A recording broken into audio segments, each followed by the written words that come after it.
Peace, family. Y'all know who it is. It's Dr. Bakari K. Lumumba. Back once again, the progenitor of LumumbaSpeaks.com, Black Empowerment Initiative, where we believe we could gain a competitive advantage by always betting on Black. Here, once again, with a dual stream with Beacon Online Network, the Pan African social media extraordinaire, the home of African Center news and information. And we have a great show for you all this afternoon where we're going to be discussing an introduction to African religions, facts, myths, and misconceptions. So if you're watching, make sure you hit the thumbs up button, hit the subscribe button, and the notification bell for future videos. But Haru, peace and blessings, family. Appreciate you, brother. Appreciate you. And so this show will be, I would say maybe the first half of the show will be a bit didactic, right? Because I'm going to kind of go over a PowerPoint presentation regarding introduction to African religions, once again, facts, myths, and misconceptions. One of the reasons we're doing this is because, as you all know, we had a very strong number of shows where we made a very strong critique of Abrahamic religions, right? Where we talked about these religions being anti-Black or anti-African in a multifaceted manner, right? We're talking about not only from theological frame of reference, but also from a social, cultural, and even historical paradigm. And so we want to make sure we bring the conversation full circle by centering, of course, African people's experiences, worldview, and perspectives when it comes to religion. So once again, this show is titled Introduction to African Religions, Facts, Myths, and Misconceptions. If you haven't already, make sure you hit the subscribe and the like button, hit thumbs up, and let's make sure that you hit the notification bell for future likes and videos. This is a dual stream with LumumbaSpeaks.com, the Black Empowerment Initiative, where we believe we could gain a competitive advantage by always betting on Black, and Beacon Online Network, the Pan-African social media extraordinaire, the home of African-centered news and information. If you're interested, if you've been looking forward to the show, put a 1 in the chat. If you've been looking forward to the show, put a 1 in the chat. Once again, if you've been looking forward to this show, put a 1 in the chat. Once again, this show is titled Introduction to African Religions, Facts, Myths, and Misconceptions. So if you've been looking forward to the show, make sure you put a 1 in the chat. We're going to go ahead and get started. But before we do, want to make sure we go over some housekeeping, some ground rules, as we always like to say here, Lumumba Speaks and Beacon Online Network. Diversity of thought is welcome. So as I always state, particularly from a political frame of reference, irrespective of you on the left, you're on the right, or you're right down the middle, if you're centrist, your perspective is welcome here at Lumumba Speaks and Beacon Online Network. Number 2, no racial epithets of any kind are allowed. No epithets of any kind are allowed. We believe that this is a space of Black empowerment. We believe in the 3 N's of Black power, that being, of course, self-respect, self-defense, and, of course, self-determination. We first and foremost, particularly on this platform, on this medium, want to make sure that we're respecting ourselves as African people. So epithets of any kind, of course, are unacceptable. When we have this conversation, we'll make sure that we're focused on facts over feelings. So facts over feelings. If you disagree with someone, we want you to attack the argument, but not the person. Attack the argument and not the person. Then, of course, last but not least, no fundamentally false statements. So I will give you an example. You can have an opinion. You could be of the opinion that LeBron James is the greatest basketball player that ever lived, and that he is he's of course much better than what Michael Jeffrey Jordan. But if you will make the claim that LeBron James is the best player ever because Michael Jordan only won 3 championships, that would be a fundamentally false statement, and I would have to interject and, of course, stop you or correct you. One of the reasons why that is important is because, of course, this platform is a representation of me, and as someone who has a career, we have to make sure that I'm not allowing people to make claims that are patently false, because that hurts my credibility. So once again, you could charge it to my head or not my heart, family. Just want to make you all aware of that. And then, of course, last but not least, our mission here at Lumumba Speaks and Beacon Online Network is neither to exonerate or vilify, but to simply challenge conventional wisdom and re-examine what has previously been accepted as fact. So want to make sure that we do that. Also, we are extremely excited to announce that we're going to be having, we're developing, and we will be starting our Pan-African Leadership Series, past, present, and future. This is a bi-weekly series where we will identify and discuss the life and legacies of great Pan-African leaders, right? And particularly, we're going to be looking at what can we learn from these leaders of the past to utilize in terms of being able to utilize what they were able to accomplish today to make the world better for African people. So once again, family, be on the lookout. We're going to seek to do a bi-weekly show, a bi-weekly series on Pan-African leaders, past, present, and future. So we're putting that together right now. Still doing some research, but this could last well into next year. Once again, we're looking at bi-weekly. We argue that this probably be about a 6-month series. We know there is a myriad of great Pan-African leaders that we want to honor, and we're going to do this, I would argue, maybe even for the next year. Once again, our Pan-African Leadership Series, Past, Present, and Future, where we identify and discuss the lives and legacies of great leaders, Pan-African leaders, and we look at what they accomplished and how we could utilize what they accomplished to, of course, make the world better for African people today in the 21st century. So once again, family, if you are watching, make sure you hit the subscribe and the like button, thumbs up, thumbs up, thumbs up, and hit the notification bell. If you're watching, once again, if you've been looking forward to this show, Introduction to African Religions, Facts, Myths, and Misconceptions, make sure you put a 1 in the chat. I want to make sure that we are aware if, of course, you have been looking forward to this show. And then, of course, we want to also discuss that one of the issues that we want to address is a misconception, right? We know that, unfortunately, due to the Ma'afa, the Holocaust of enslavement, many of us, our understanding of religion comes from the Western world, particularly from a Christian background. One of the misconceptions is that African people came to that decadence and dysphoria of the Western world religiously as a blank slate. And we know that, of course, is adverse to the facts. And, of course, we're going to unpack some of that information, why that is the case, during today's show. So, family, I'm going to actually share my screen here, and we're going to get into it. And once again, the link is in the description. The link will be in the chat momentarily. And then, of course, we will get things started in terms of today's show, Introduction to African Religions, Facts, Myths, and the Misconceptions. So you see here, family, we're talking about the Ma'afa. If many of you may be unaware, the Ma'afa is a Kiswahili word that means to either great disaster or great tragedy. We know that this term was coined by Dr. Mariana Ani in her book, Let the Circle Be Unbroken, The Implications of African Spirituality in a Diaspora. So once again, family, if you are unaware, the term Ma'afa, which we use as the African Holocaust, was coined by Dr. Mariana Ani in her book, Let the Circle Be Unbroken, The Implications of African Spirituality in the Diaspora. So if you haven't read the book, you may want to check that out. Also, when we talk about the Ma'afa, the Holocaust of enslavement, according to Dr. Milana Kringer in his text, Introduction to Black Studies, he argues that the Holocaust of enslavement manifested itself in 3 distinct ways. And we're going to get into why this matters when we talk about Introduction to African Religions.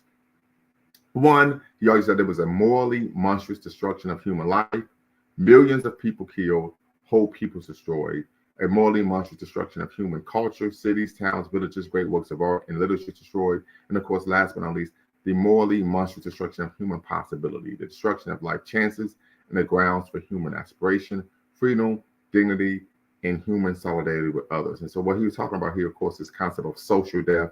If you may not be familiar with Orlando Patterson's piece on Miriam, yes, you're right. I apologize for that. I can't even listen to this. Okay, very good. You may not be aware of Orlando Patterson's piece on social death. So, of course, that is something to look out for if you're unfamiliar with that piece.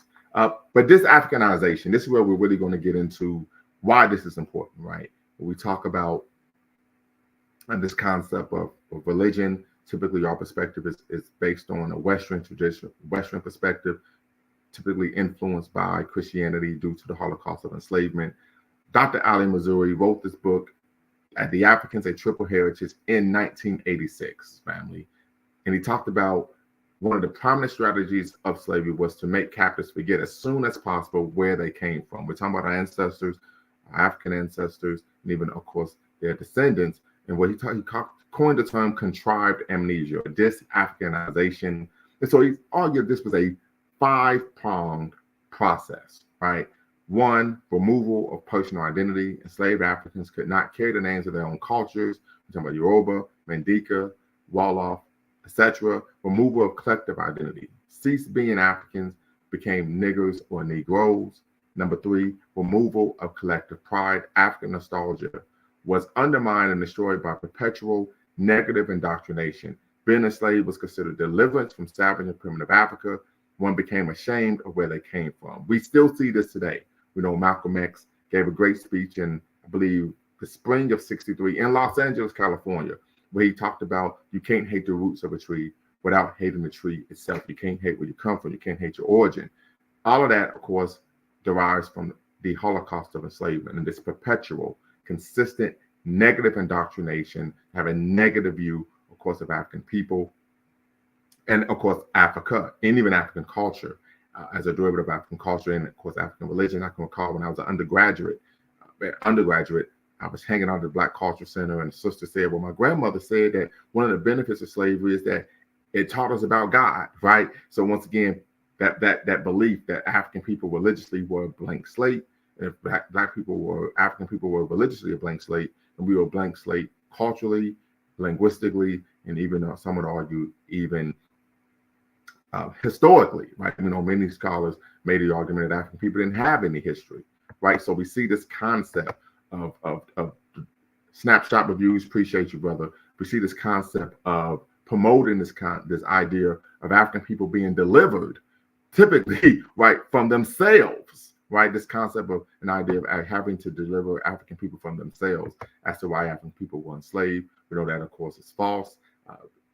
And there was a belief, and we want to go really into detail. What we know is that the life expectancy of an African who was enslaved here in the Western world, particularly on a sugar plantation, was only 7 years. So this concept that they were delivering them from themselves, delivering them from a savage and primitive Africa, delivering Africa themselves from bringing them into a better life here in the Western world, of course, was farcical. Once again, stated before, the average life expectancy of an enslaved African working on a sugar plantation in the Western world, they lived for 7 years, right? So we're talking about literally working our ancestors to death, right?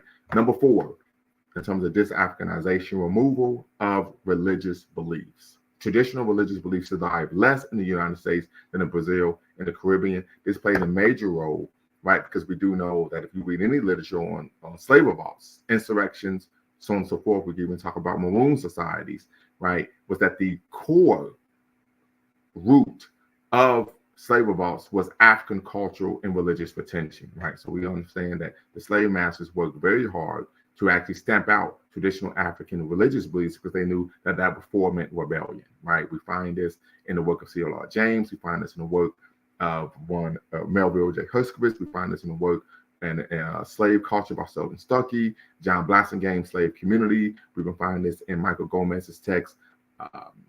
Let me think of the name of the book, Exchanging Our Country Marks, right? So there's a lot of literature, a copious amount of literature on not only African cultural retention in the Western world, but also the fact that African traditional religious beliefs played a very powerful role in forming insurrections and, of course, slave revolts. And so this is one of the reasons why this is one of the processes of dis-Africanization. And we also find that for our ancestors who actually accepted the religious beliefs of the enslavers and colonizers, they were less likely to engage in revolt. And the literature that I've read argue that they became more docile and amenable to the institution of enslavement, right? Another thing to talk when we talk about this concept of the removal of religious beliefs was that the enslavers did not seek to separate their adults from their religious beliefs. They focused on the children. So they went after the children. We know that children, right, wrong, or indifferent, typically are easily persuaded, right? Easily persuaded. They're very suggestible.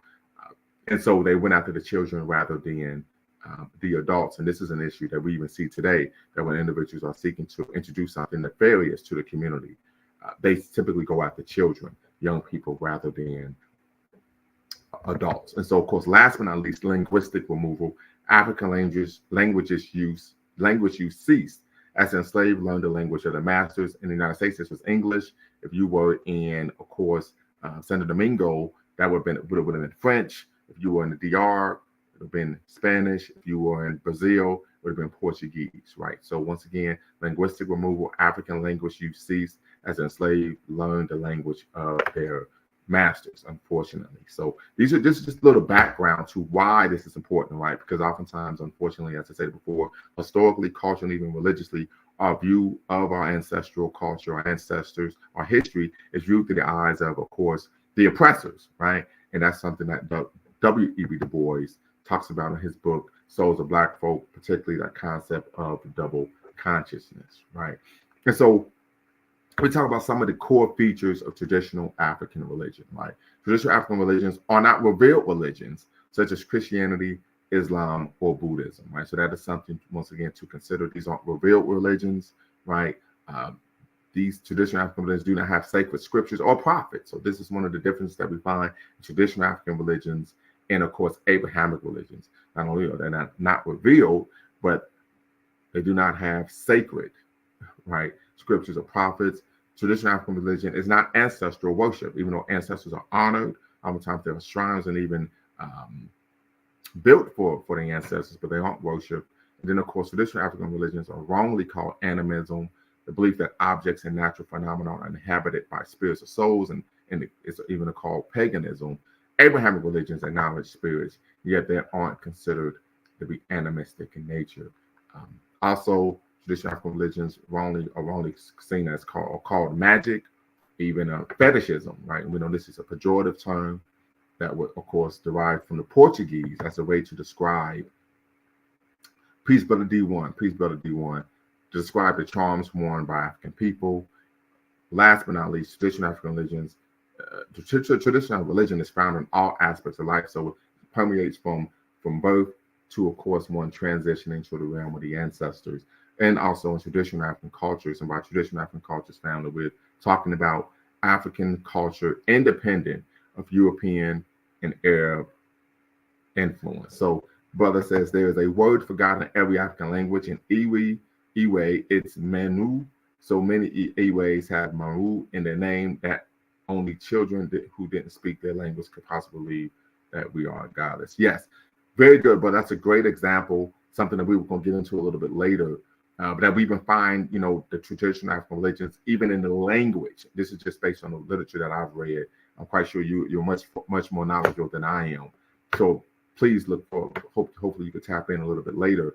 But yes, we even find it in the language, right? And so once again, we want to push back against these negative stereotypes about African people, African language, and even African culture and history. We also know that many, when we talk about African cultural retention, we find survivals in terms of African religions here in the Western world, in terms of Santeria being a mix of traditional African religions, and of course, Catholicism. We talk about Rastafari being an African-inspired faith. We talk about voodoo, of course, deriving from Vodun. Of course, we know voodoo or Vodun was the state religion in the kingdom of Dahomey, right? And we find that throughout, of course, the coastal region of West Africa, particularly with the Ghana, Togo, Benin, and even in some parts of Western Nigeria. So we just want to make sure, family, that we are in the know, right? And that we're not being miseducated, as Dr. Carter G. Woodson beautifully opined nearly over 90 years ago. So what I'm going to do, family, I'm going to put the link in the chat. Give me 1 second. I'm going to put the link in the chat, and then you all can tap in and we can have a conversation regarding introduction to African religions, facts, myths, and, of course, misconceptions. So definitely want to do that. I see, but a snapshot review, they only live for 7 years. That's crazy. Absolutely, brother. Absolutely, yeah. Only 7 years. So we talk about pushing back against some of the myths and misconceptions regarding why. Right, because one of the myths that many people argue or even articulate is that African people were enslaved because we somehow were living a wicked lifestyle. We were immoral, right? We lacked a level of spiritual refinement, and so that God punished us, and that's why we were enslaved. That, of course, is mythological as well.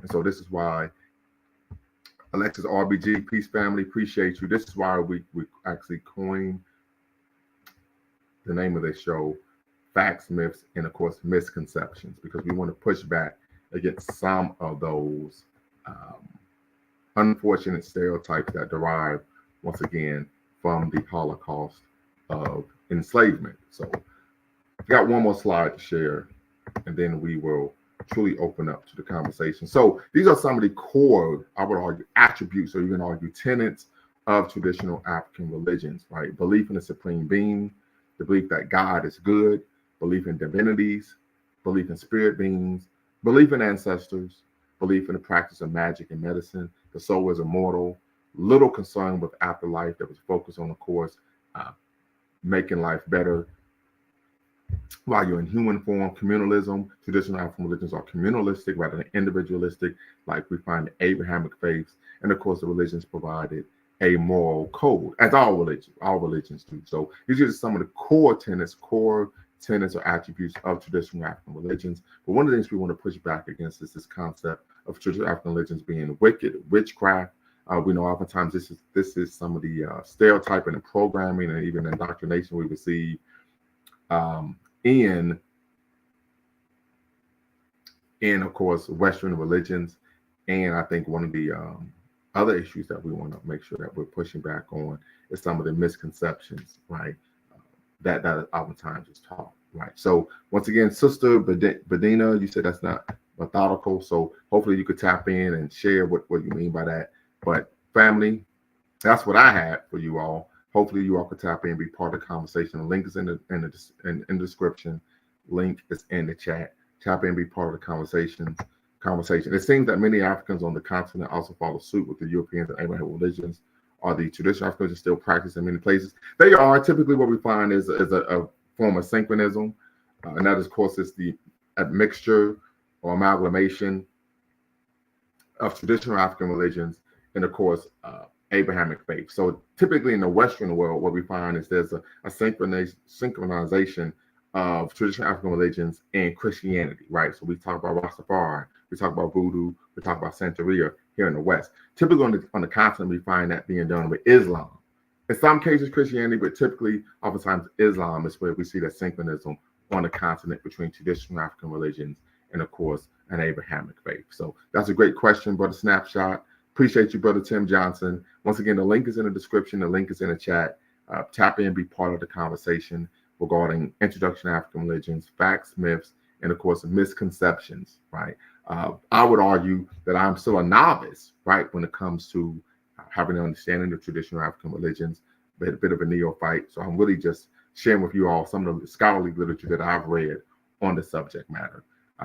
But I think it is important that we have this conversation. I said it before, bringing the conversation full circle. Many of you may have been present, particularly for snapshot reviews regarding when we provided a very vociferous critique of Abrahamic religions, an African-centered critique of Abrahamic religions, but I felt it was needed and necessary to also discuss traditional African religions, because I said it before, many of us have a view of our own history, heritage, and culture from a Eurocentric frame of reference, and we know that typically does considerable harm.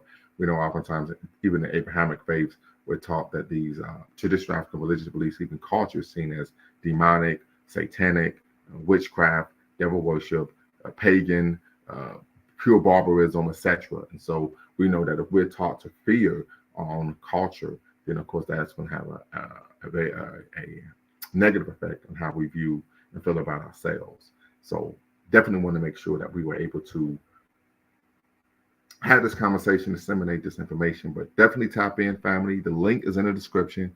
The link is in the chat. You're watching a dual stream here for LumumbaSpeaks.com, Black Empowerment Initiative, where we believe we could gain a competitive advantage by always betting on Black, and the Beacon Network, the Pan-African social media extraordinaire, the home of African-centered news and information. So definitely, family, tap in, be part of the conversation. You're watching Lumumba Speaks and Beacon Online Network. And if you're watching, family, make sure you hit the thumbs up and subscribe button, as well as the notification bell for future videos. As I said before, we're going to be putting together a Pan-African leadership series. Hopefully it'll be bi-weekly, where we are discussing, right, great Pan-African leaders, past, present, and future. And we're going to be focused on what we can learn from those leaders to make a better world for African people today. So once again, family, the link is in the description. The link is in the chat. Please share with me anything, any thoughts, snapshot reviews. I see you, brother. Hey, how you doing? You all right? I'm doing quite all right. How are you? Fine, thanks. I didn't get the very, very beginning of the presentation. I just got like some of the slides towards the end. Okay. But thanks for hosting this conversation because it's an area that I've wanted to look into for a while, but I just don't really know where to start. Yes, But sir. one of the things I wanted to comment on was, that there is this whole sort of thought around, voodoo or African religions being like witchcraft or like worshipping the devil or that Right. kind of like image. Hollywood and like the media have a real role to play in that, and I Absolutely. and I think it's really got to the point where it had really just sort of like tarnished a lot of people's minds into like just thinking automatically, and I'm thinking about like those old sort of like King Kong movies where there's some random tribe in the jungle doing madness or doing Right. They're trying to cook someone. Yeah. yeah and stuff Absolutely. like that. And why would a continent where it's pretty much the same season all year round, why would that area be lacking for food? Right. If anything, Europe, where you can only grow your crops between April and September, is more of a case for there to be like famine in the middle of the winter or no Right. food to eat. But an African person, even if they were homeless, could always go in to like the forest or whatever and pull out some fruit out of the tree and eat it. So it doesn't really make sense that they would be resorting to cannibalism. But the power of media and the way it's been sort of like it's like propaganda pretty much, like Absolutely. the way it's just been like permeated through it. But yeah, I don't know how we would go about like dispelling these myths, because I remember you showed a clip where there was a black lady. She was sitting down with this white angelical like leader, and he was trying to say that the Haitians made it Yes. with the devil or something like that. And because she had no reference of history, Right. she just had to sit there on the stage just Ate nodding it her up. head. She ate it up. Yeah. So yeah, there's definitely some work to be done about it. But even when I look at Africans, especially like Africans like near where I live and stuff like that, like they are very much into their Christianity. They're really Yeah, no, on it. I've been there. I was like, Lord have mercy. You would hope that's just an issue we find here in the West, but they got us all pretty good, man. And even in my family's from the Caribbean, so like even like my grandparents' generations. I remember my cousin and I talking to them and saying to them, Jesus probably wasn't white, and they wouldn't have it at all. Do you know what I mean? Like they were just like, "What are you talking about?" Like we just got Right. this image, and I think of all of the religions. Well, from what I can understand, I think a lot of religions shy away from actually creating images of their deities, but Christianity made it a point to actually come up with a visual representation of Jesus. And if Right. he don't look like you, he looks the opposite of you. Then what is it saying about you subconsciously? Right.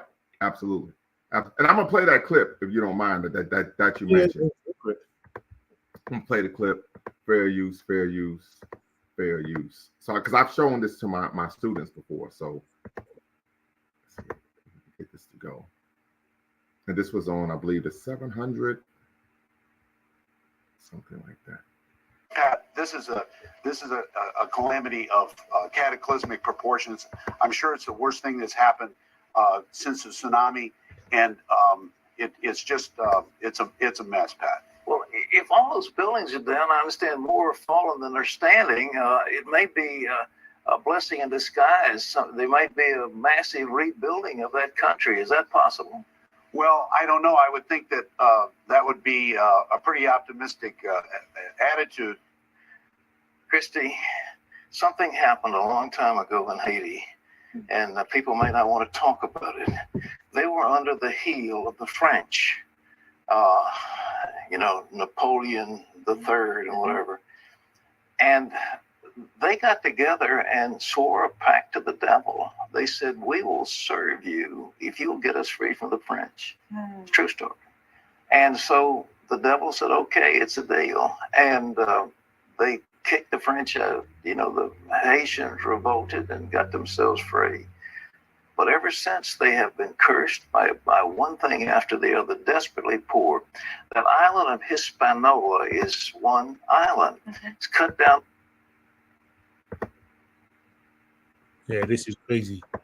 Right. So- And like you said, So not that's- having any sense or understanding of history, she not only accepted what he said, but was willing to actually, I would argue, even promote such a nonsensical and anti-Black version of history. And we know that this concept of African culture and even African religions, particularly in this instance, voodoo, being viewed as something that's negative and pejorative and evil, was based on the fact that, of course, our ancestors, our brothers and sisters down there in Haiti, not only were they able to, successfully liberate themselves from, of course, slavery and colonialism, but it was the fact that they also rejected the Christian religion in doing so. And so that was seen as a way of, we can't defeat you, we can at the very least demonize you. But even if she didn't know anything about the history of it, even logically, she could have come back with, well, why do you have to go with the devil? What if your Jesus Christ, who you promote, is this benevolent leader or whatever? What if he took pity on the Haitians and came down and helped them win and helped them get free? Because freedom is supposed to be something that all humans get. But she didn't. Her mind didn't even go there. She just accepted it as gospel. But you know what, though? And if I'm that's a good point. But here's the thing. I think if she thought like you thought, she wouldn't be on the show, brother. yeah. Think about that. Like I always tell people, that these people are strategically placed. If she would ask those type of questions, they wouldn't put her on the show. Yeah, she wouldn't be on the show. She wouldn't be on the show. And the sad thing I heard recently, I don't know how much you follow boxing, but recently I follow boxing big time. You know that. Right. Okay, right. So recently over here we had the Anthony Joshua and Daniel Dubois match. Right, I watched the fight. Right. Okay. Now in the media here, there's a boxing pundit called Spencer Fearon. I think his family are from Jamaica. Okay. He's going around saying that Daniel Dubois' family practiced some witchcraft or whatever and put that on Anthony Joshua, and that's why he got beat up as badly as he did. That is an example of us internalizing anti-Blackness. Yes, and the thing is, Daniel Dubois' camp were all Black, like Black trainers. His dad's like really heavy on helping him like develop. Yeah, because I know his sister boxes as well. Yeah, and she's a prospect coming up. But to hear another Black dude here just sit down and in mixed company saying, "Oh, the reason they did that, he's been practicing some weird kind of obia and all this kind of stuff," and I'm just like, it's mad. The coaches and the trainers are like, if you're going to interview us, don't mention that guy's name because that guy's name is flipping dirt to us. Do you know what I mean? It's like, it's crazy. But can I just ask you one more question before you move to Mr. Sandman? Yes. Well, hold on. I want to play this clip very quickly, brother. It's another clip because you reminded me. So I want to talk about the negative indoctrination and how it's oftentimes omnipresent. And it's not only is it ubiquitous, but it's also it's given to us in a manner to where we don't even realize that it's harmful.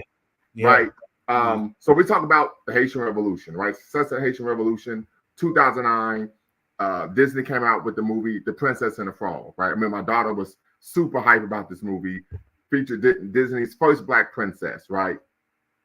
Yep. And Princess Tiana. My daughter named one of her dogs Tiana because of the princess, right? However, her love interest was a racially ambiguous white passing man. Actually, I think he was Italian. But the villain in the film was a voodoo bokor. Oh, wow. Right? So, I'll give you all an example here. And once again, how something that will be considered innocuous, right, actually does particular harm to the African psyche, irrespective of where we are in the world. All right, get this to come up here. All right. It's buffering. Just give me 1 second, family. It should be good. Yeah, should be good to go. Okay, here we go. Don't you disrespect me, little man. Fair use. Don't you derogate or deride. You're in my world now, not your world. And I got friends on the other side. That's an echo, gentlemen. Just a little something we have here in Louisiana. A little politics, don't worry. Sit down at my table. Put your mind at ease. If you relax, it will enable me to do anything not be. I can read your future. I can change it around some too. I look deep into your heart and soul, into every soul you lose. Make your wildest dreams come true. I got voodoo, I got voodoo, I got things I ain't even tried. And I got friends on the other side. He's got friends on the other side. The cards will tell. The past, the present, and the future as well. The cards. Just take 3. Take a little trip into your future with me. Now you, young man, are from across the sea. You come from 2 long lines of royalty. I'm a royal myself on my mother's side. Your lifestyle's high, but your funds are low. You need to marry a little honey who's daddy got dough. Mom and Dad cut you off, huh? Now y'all gotta get hitched, but hitching ties you down. You just want to be free, hop from place to place. But freedom takes green. It's the green you need. And when I look into the future, it's the green that I see. On you, little man, I don't want to waste much time. You've been pushed around all your life. You've been pushed around by your mother and your sister and your brother. And if you was married, you'd be pushed around by your wife. But in your future, the you I see is exactly the man you always wanted to be. Shake my hand. Come on, boys. Won't you shake a poor sinner's hand? Yes. Are you ready? Transformation Central. Transmogrification Central. Can you feel it? You're changing, all right. I hope you're satisfied. But if you ain't, don't blame me. You can blame my friends on the other side.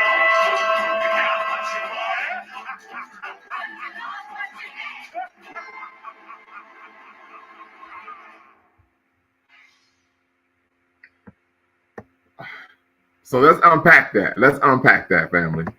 Well, first of all, that's getting to the kids, isn't it? So Yes. That's something I talked about. Yeah, that part of the goal is to, indoctrinate the children. This is something I shared with my daughter. I would argue almost ad nauseum, right? Mm.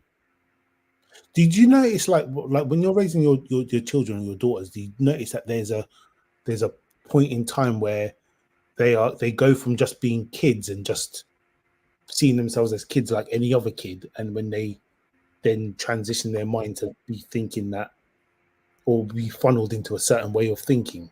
Is there like a certain period where that actually happens, or does it just happen so gradually you don't notice it until it's happened?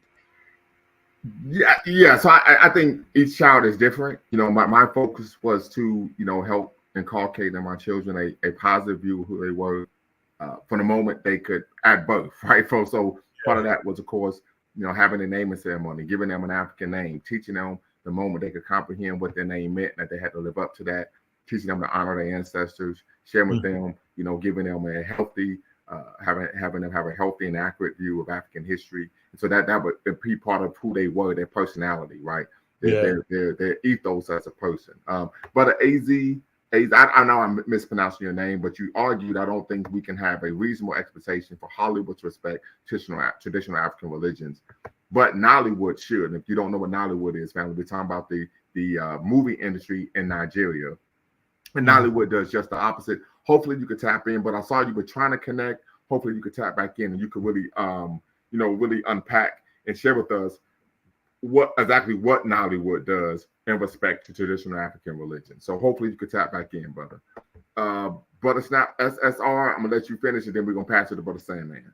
Oh yeah, the last question I wanted to ask you was, amongst the different ethnic, from what you know, amongst the different ethnic groups on the continent, is there varying differences between the traditional African religions, or is there a common thread through them all? Or So I'm not the expert, as I stated. uh, I've simply reviewed some scholarly literature. okay, Based on what I've read, I think you could say yes. One is that the religions are communalistic. I think another that you would find is that there is an aspect of ancestral veneration, and there's the belief in a supreme being. okay, In that these religions are not based around, they're not founded, right? And of course, these religions don't have sacred scriptures or prophets. right. So there isn't like any sort of like tales or learnings or Yes, whether there are, but oh, once again, we're really looking at oral tradition. oh okay, all right, Now, because we're where we are, these things have been written down. But yeah. yes, But where there was before, okay, then all right, okay, cool, all right, thanks. I'll hang out for a little while. okay, Mr. Sandman, Yeah, it's like how you doing this morning?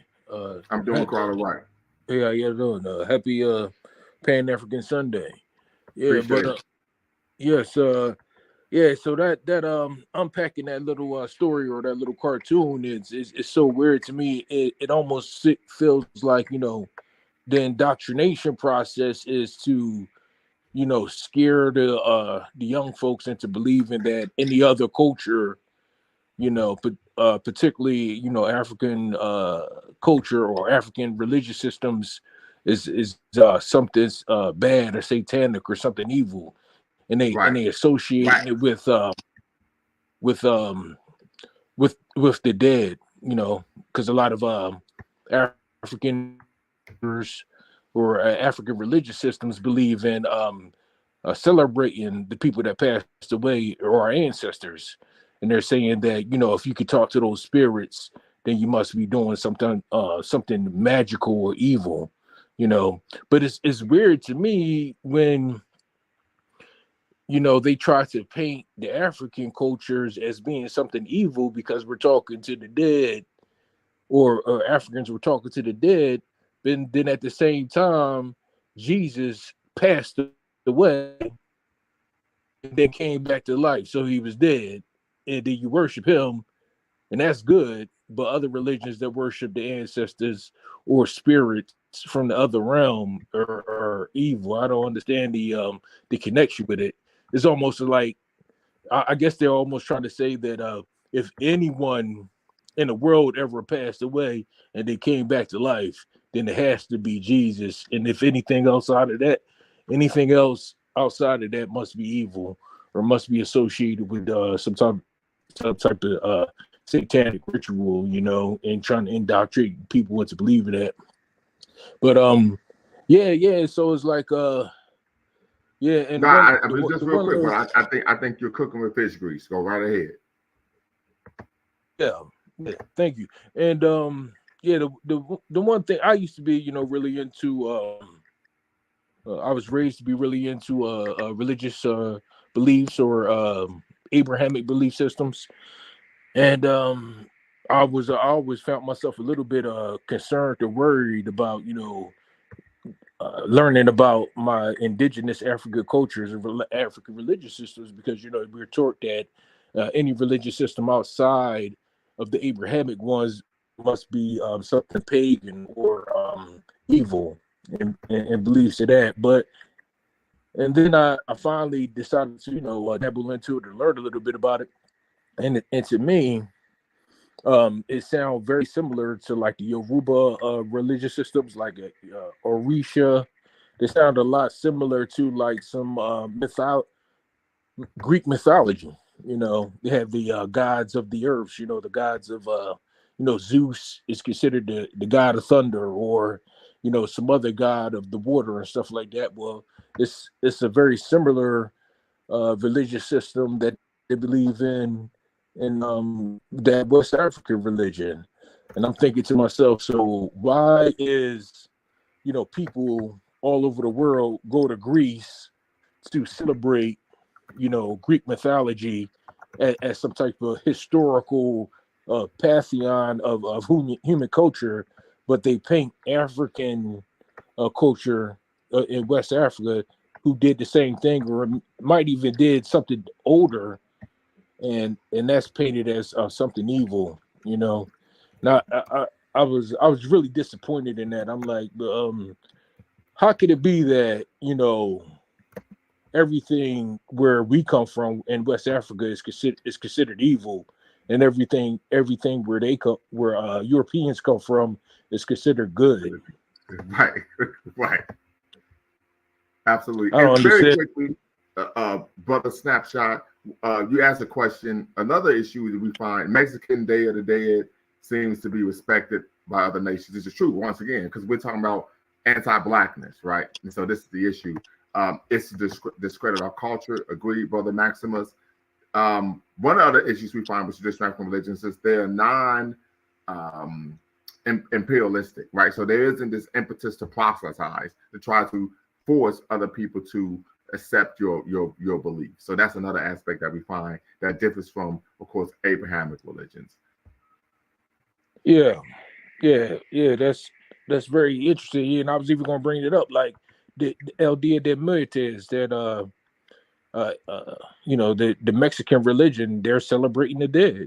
So how's that any different than a West African doing the same thing, celebrating the dead?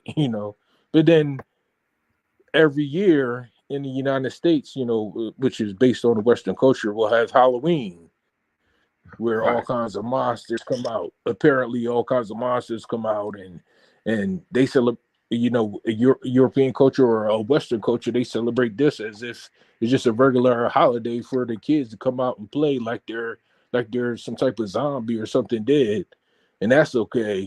But anything else associated, with African culture is considered something evil. Or even like Michael Jackson when they made the Thriller video, he was acting like he was a zombie, and that was the greatest video or music song or ever created, or most popular one ever created, and that was all about somebody dying. And then we have this culture of horror movies all over all over the Hollywood here in the United States, and that's celebrated. They talk Friday the 13th, Jason, another entity that died and then came back to life, but he's a killer. But even though he died and came back to life like Jesus did, he's a murderer. I don't know, man. It's just very weird. The whole Can I butt in on that? yes, go ahead. Go right ahead. I live in Nigeria, and I have been here for about 3 years, and going back to Benin in December. And I just want to give a shout out to Benin for hosting the National Day of Vodou for now Cool. about 20 years. This is the only country on the continent which has a national holiday for African spirituality, which gets to the point that I want to make. If we want other people to respect our spiritual systems, we have to respect them ourselves. Ashe. Nigeria is the giant of West Africa. Yes, it It's the is. giant of Africa. And the movie industry here goes out of its way to vilify African spirituality. Most West African cultures and contemporary people go out of their way to vilify West African spirituality. I don't I can't ever expect non-Africans to respect what we ourselves don't respect. Agreed, sister. And how do I pronounce your name? Because I've been butchering your name. How do I pronounce your name? No problem. My name is Aiza. Aiza. Very good. Yes, sir. Very good. I appreciate that take. You talk about Nollywood, Nigeria. Could you give an example of some of the ways that they seek to vilify traditional African spiritual beliefs? I mean, if you watch the movies, which are pretty laughable to start off with, I'd say in about 25% of the movies, there'll be some character who's either a priest or a priestess of juju, or they call it by some other name, and this person helps somebody do something that's completely awful. like maybe a ritual sacrifice to try to get money, a ritual sacrifice to try to make a man fall in love with you and marry you, some kind of a spell that you would use to force somebody to do something that they wouldn't otherwise do. But this person is always the villain. They're always the bad guy. Right. And it's at this point, it's just like I don't know, an intrinsic part of what Nollywood is all about. You know that that person is going to show up. If they say anything at all about indigenous spirituality, that's where it's going to come up. Got you. Understood. Understood. Understood. And so you say that you're living in Nigeria now? Yes, I live in Nigeria. Okay. Got you. What part, if you don't mind me asking? I live in Abuja, but Okay. I'm American. You can tell from my accent clearly. Got you. Got you. My parents are West African, so I was born and raised in the United States, and now I'm back in West Africa. And I'm a spiritual traditionalist. I'm just really happy to see you putting on this show. I just happened to see it advertised on Facebook in some random group. Okay. But I think that there's, as much as I would like for it to not be true, I think that there are as many people here on the continent who have been separated from traditional African spirituality as there are outside of the continent. And that is to say, if I meet someone, they're always amazed that I'm honest about being a part of our indigenous spiritual systems, because you don't say it out loud. You don't say it in polite company, right? Unless, of course, you're in a country like Benin. And then they'll come to me maybe when they know it's just you and, I'm sorry, myself and them, and they'll ask questions about it. And the questions that they ask are so very basic and so very rudimentary. And I think to myself, don't you have parents or an uncle or a grandmother who you could ask about this? And often it comes down to them being just as detached and ignorant as anyone who was taken Absolutely. 400 years ago by enslavers. And that's the saddest thing. Yes. Absolutely. I appreciate you. I know Abuja is the capital, yes? Yes, sir. Yes. So I know a little bit about Nigeria. Shout out to Nigeria. I definitely appreciate you tapping in. So looking at doing a series regarding traditional African religions, where we're going to focus on the voodoo, we're going to focus on the Yoruba faith, we're going to focus on a number of different traditional African religions, because one of the things we want to do here at Lumumba Speaks to Be Online Network is really dispel the myths and misconceptions, and I would like to say cut away the fact and really get to the facts, right? And we know, unfortunately, we more than anyone suffer from this miseducation because it causes us to have an adverse or a negative view of ourselves and where we come from, right? So I think this is an extremely important topic. And of course, this is a more of a general introductory show, but later we're going to actually start focusing on particular traditional religions as well.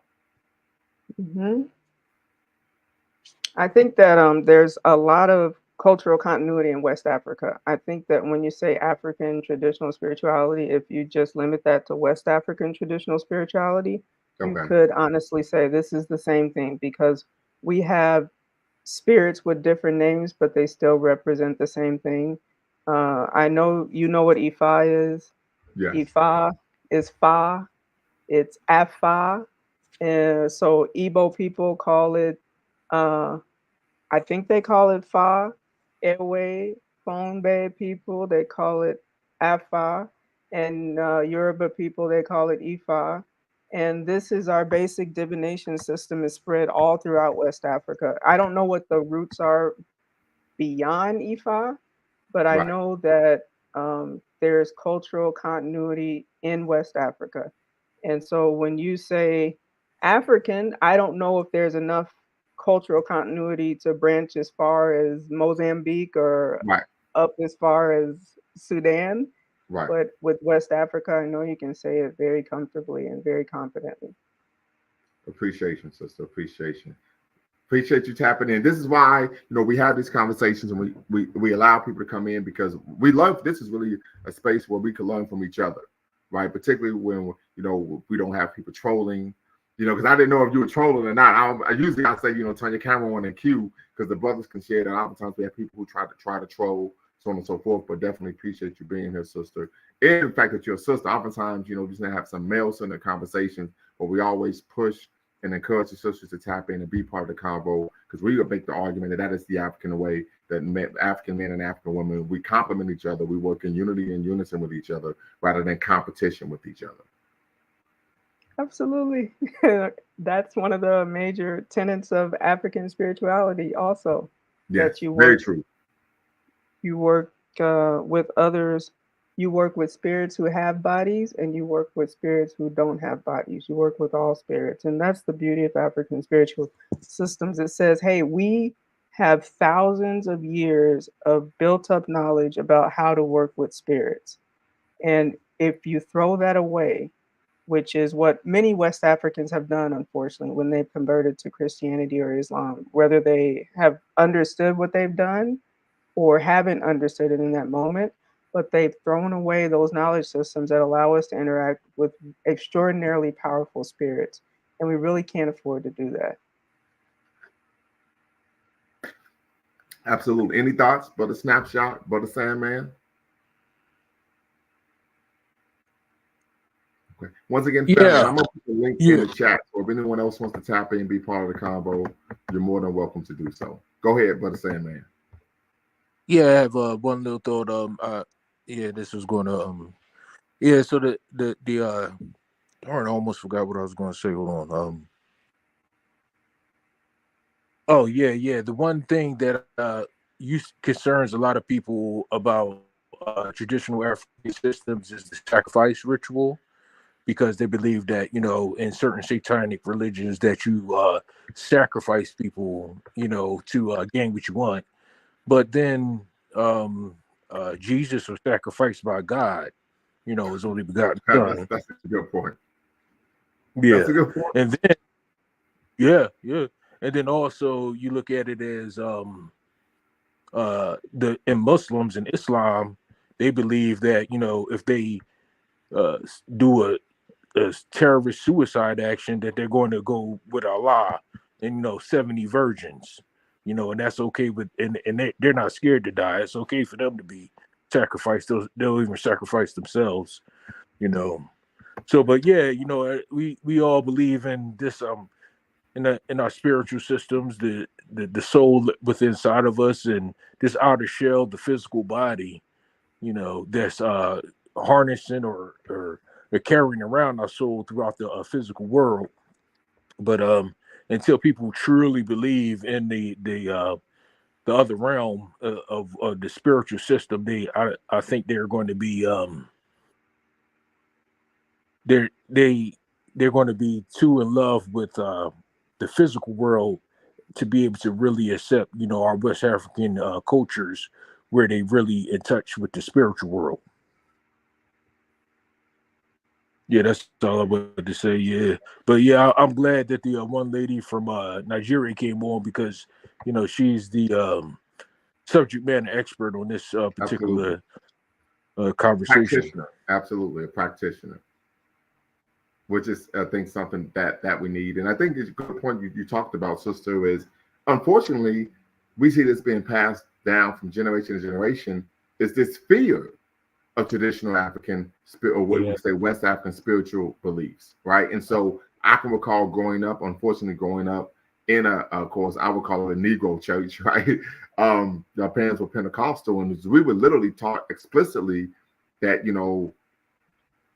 African culture, religion, spirituality was witchcraft, it was devil worship, you should have nothing to do with it, so on and so forth. So I can recall, being at a community college, and I was just supposed to participate in the Kwanzaa celebration as part of, my grade for the class I was taking, Black Studies course. And I was literally, family, terrified to where I said, I'm just going to stand by the door and hand out what's it called when you give people the program, basically a pamphlet, right? So that's how that was the level of indoctrination, to where I was terrified of my own culture.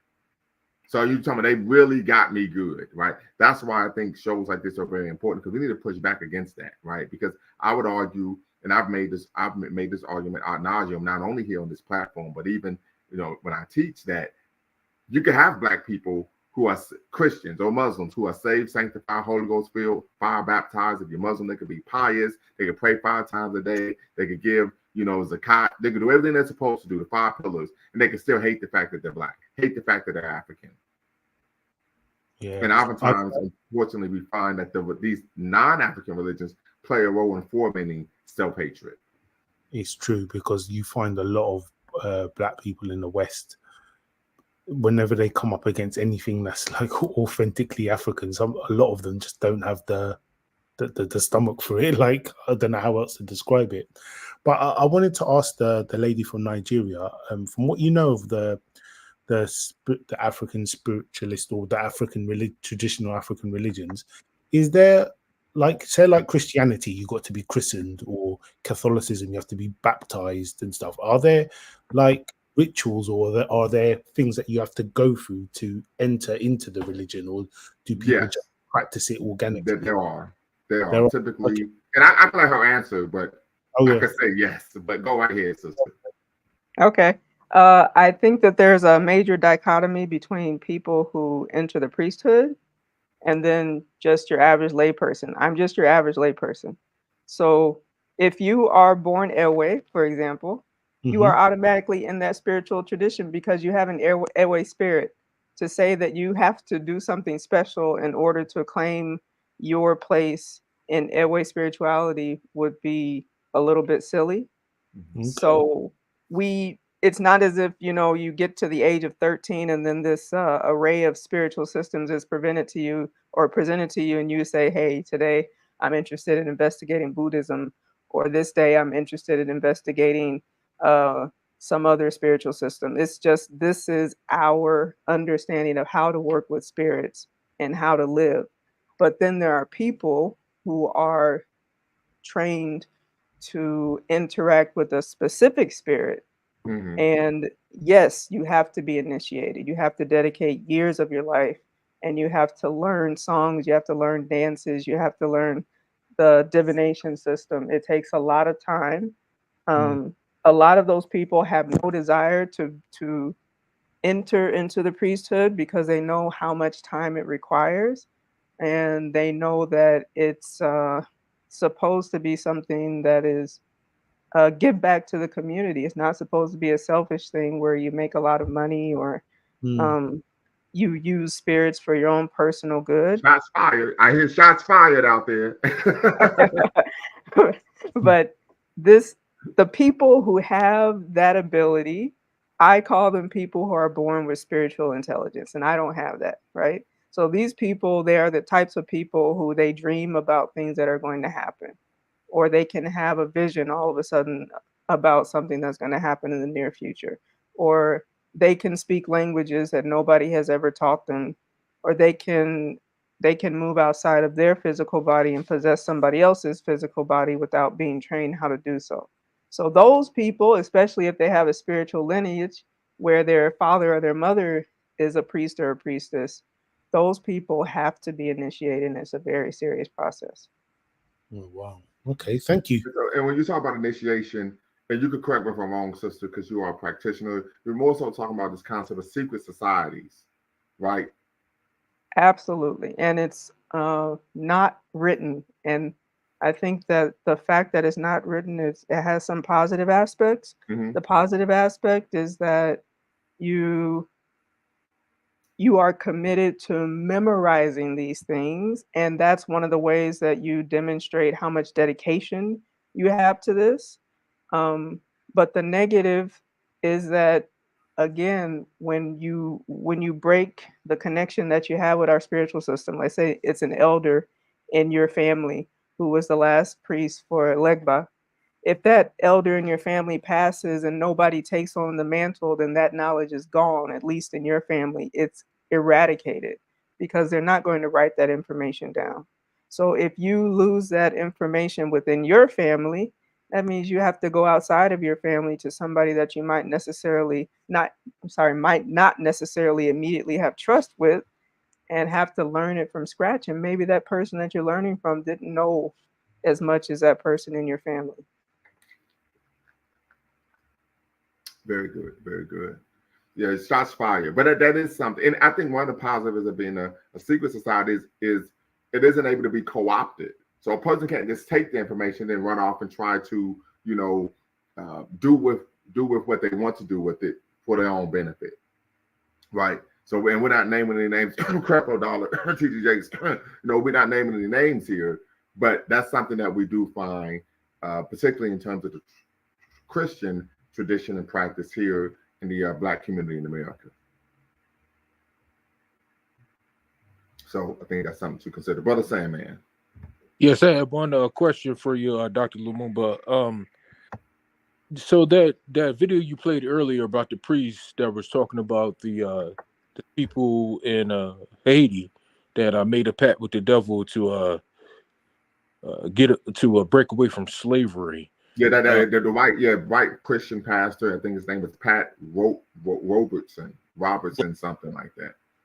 Yeah, I was thinking another dichotomy about that, or something that was odd about that. So those people, they made a pact with the devil to get out of slavery from the French, but the Israelites made a pact with God. Made a pact with God to get out of slavery from the Egyptians. Doesn't make any sense, right? But like those that priest, right? Do you think he's just using manipulation tactics, or do you think that he honestly believes that those people in Haiti were making a pact with the devil?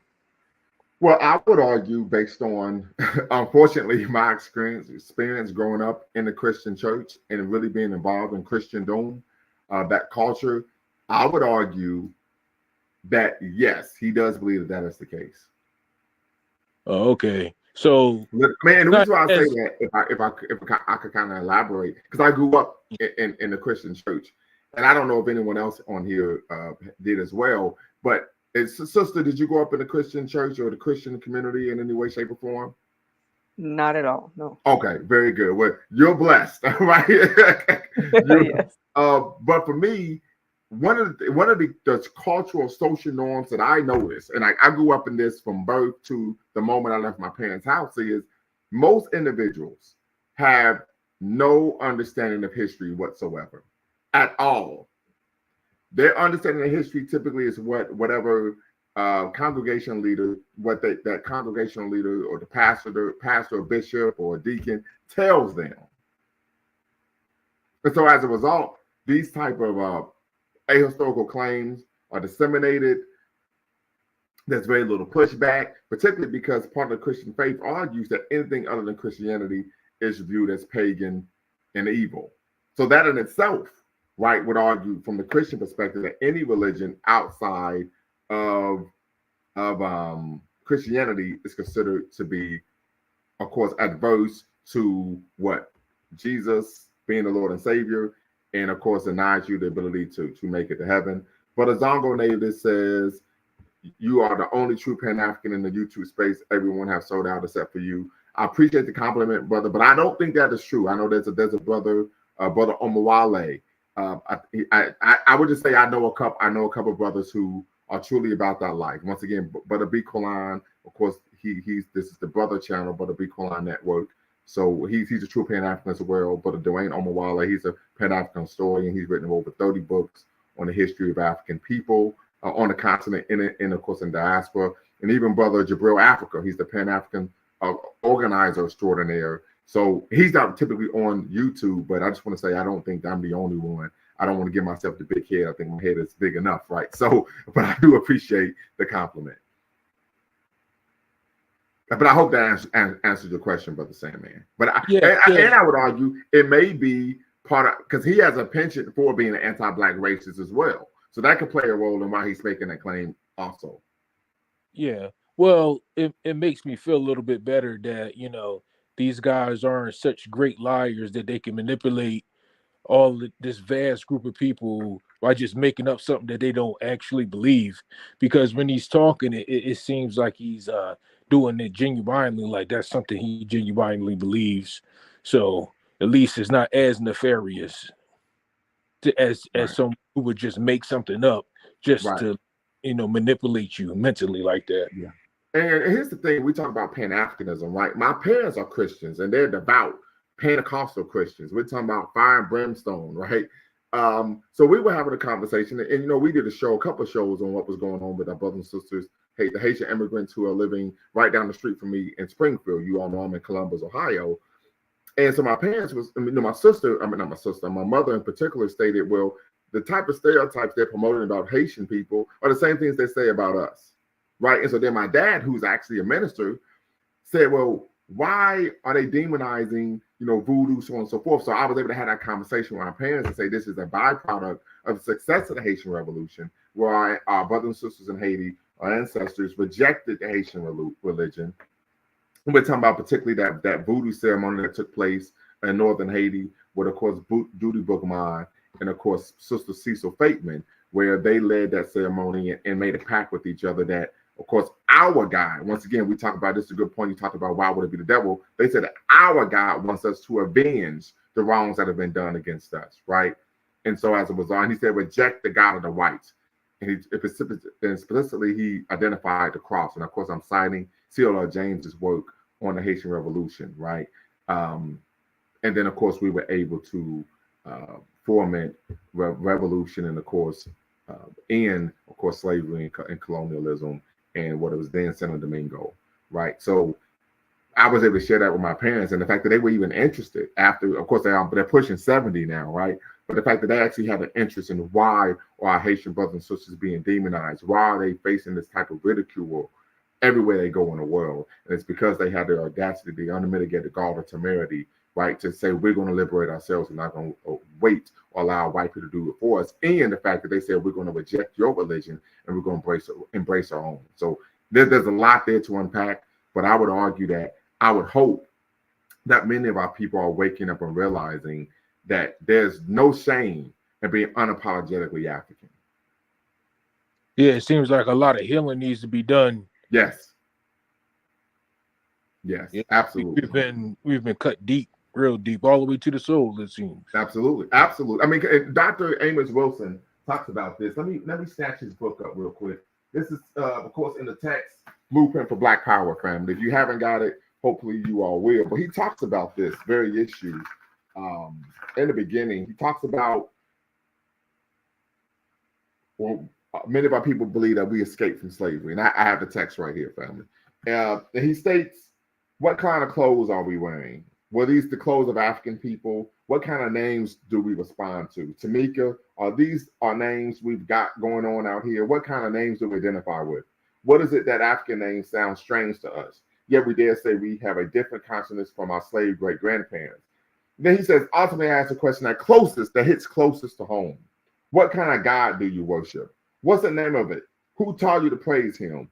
Was this the God you were praying to before you were brought to these shores? Is this the religion you had before you were brought to these shores? Can you name one African God? How can you then define yourself, the very essence of yourself, the very essence of your soul, and organize the very nature of your life here on earth based on a God handed to us by our slave masters, and then claim that you have no slave consciousness and are not related to slavery? In other words, we're not Africans, we are possessed. So that goes to what you said, brother, that with the trauma has been inflicted even on us at a spiritual level. Yeah, that's deep. That's super deep. Absolutely. Good thanks to the Elder Lumumba Library. We keep it on deck right behind me, right?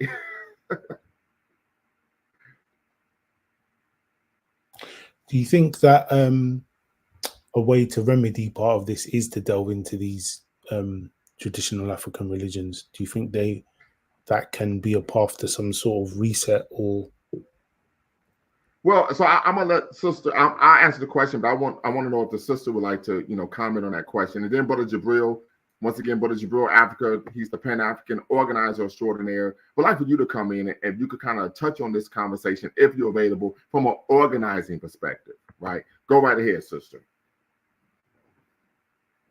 Thank you for the opportunity. I will give you an example that I think was really touching for me. I know a lady in Uganda who couldn't find anybody in her family who had any recollection, any ancestral remembrance of anything spiritually African, or Buganda, which is I think the name of her ethnic group. And she could have come to a dead end there. She could have just said, you know what, this is as good as it's going to get for me. Maybe I'll adopt Hinduism.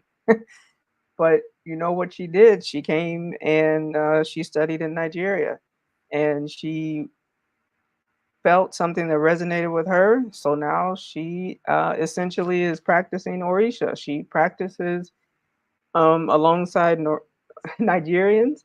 Um, there are Ivorians who have come here to Nigeria for the same reason. Um, I think that it's absolutely critical for people to understand that it doesn't matter if you're physically alive, if you're spiritually dead. So what Brother Lumumba was just talking about, the excerpt from the book, it's critically it's critical for people to recognize how much the erasure of culture can impact you and how hard it is to get something back that for others is just like the air that they breathe. So, you know, if you go to certain parts of Togo, you go to certain parts of Benin, um, the spiritual systems are still part of everything that's done there, and you can see it. And the culture is so completely different than it would be in where I am in Abuja because of that, because there is a complete lack of indigenous spiritual resonance here in Abuja, but you go to Ouida in Benin and it's just everywhere. So yeah, people have to find something that actually is reflective of their own spirit rather than the spirit of whoever colonized them, rather than the spirit of whoever enslaved their ancestors. Yeah, Absolutely. And I so can. I will answer your question from my perspective. And once again, this is not a statement of fact. This is just my opinion. And we allow opinions here at Lumumba Speaks, as long as someone isn't trying to pass off their opinion as a fact. So many of you are aware that I'm an atheist. However, I believe that it is of the utmost importance that we have a healthy and factual understanding of traditional African religious and spiritual systems. Right?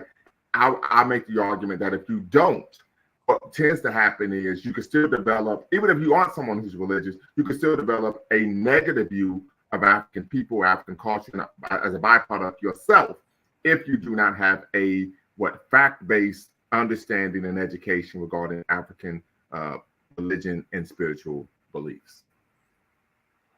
One of the things that what just resonated me with what the young lady just said just now is that one of the things that I've observed is that when I see communities where I live that are thriving, they tend to be communities where they are actually following their own religion. So an example I would give is that in the UK, the fastest growing middle class group are Sikh Indians, and Okay. they following their own religion. Whether when I look at, say, for example, um, the members of the Pakistani community, they're largely Muslim, but Islam, from my understandings, come from Saudi Arabia, which is a foreign land to them, but they're not doing as well as, let's say, the Indians are, or some of the white people are, because they're, I don't know, it's like there just seems to be a thread of what I've noticed is that there are communities that follow their own religion. They're able to, I don't know, incubate, or they're able to work together better, or they're just able to just thrive, you know what I mean, or prosper. And there might be other factors included in that as well, but I noticed that following their own religion is a common thread, as well as being married to their counterpart as well. But Right. I think that the following their own religion is something, and like you say, not taking on the foreign identity of whoever colonized you or whatever. There's something in that, I think.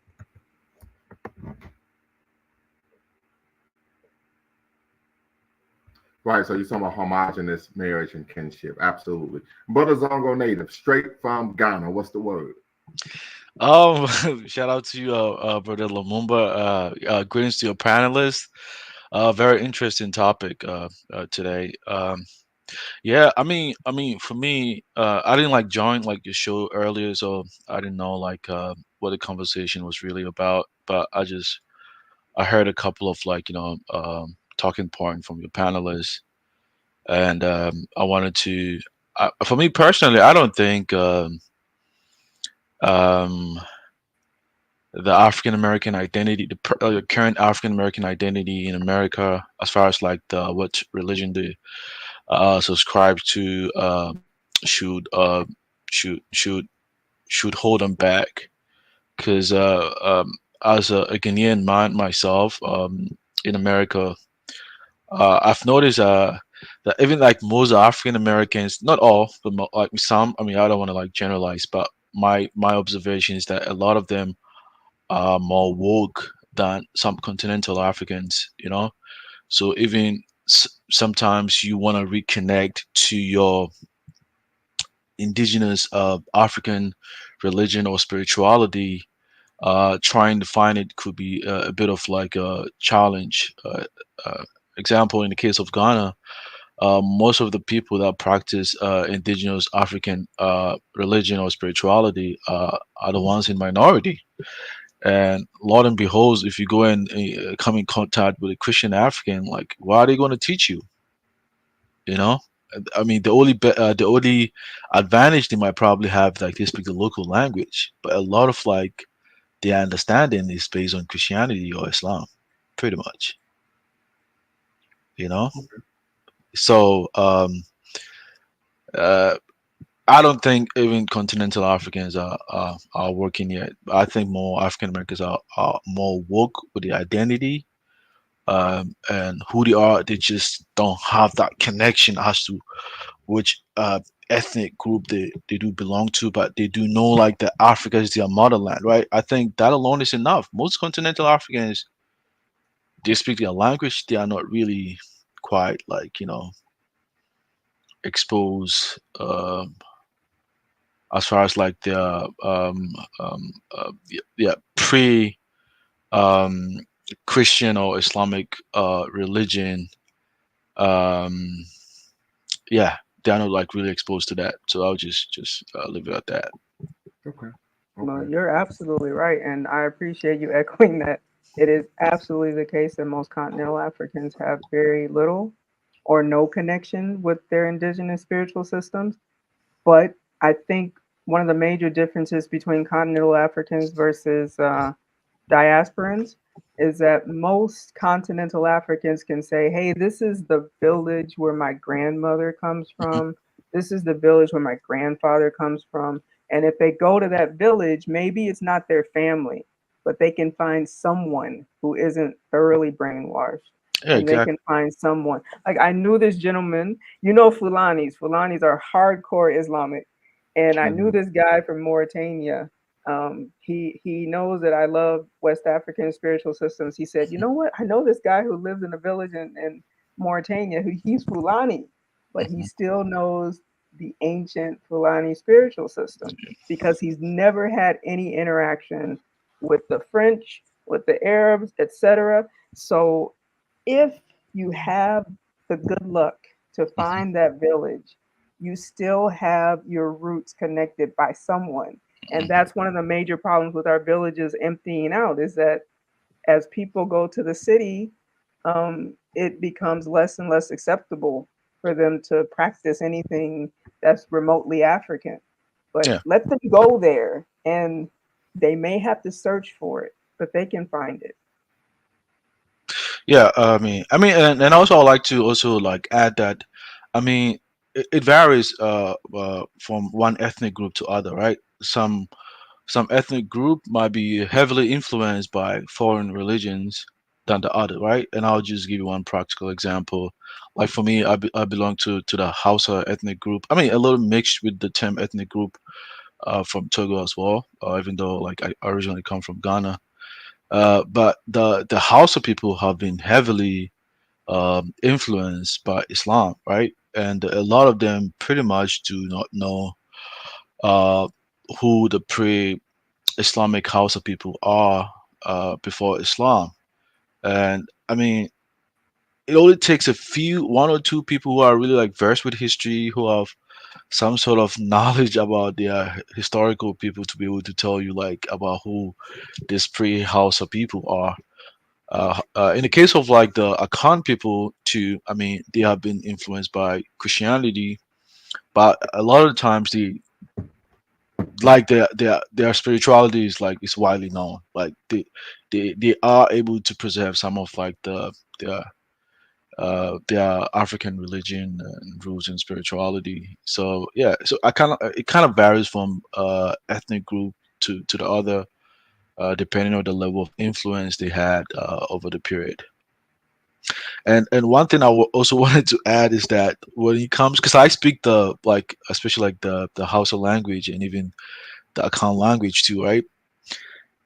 When you look at like the translation of like even the Christian Bible into the tree language, a lot of like the terminology about the understanding, they didn't change anything new. They use the same African like the way they name the god in the pre-Christian Akan people. They use the same terms. Like they didn't change it. So clearly, kind of shows like the way like the pre-Christian Akan people understood God. That's the same the Christian missionary translated the meaning of God and certain concept in the Bible.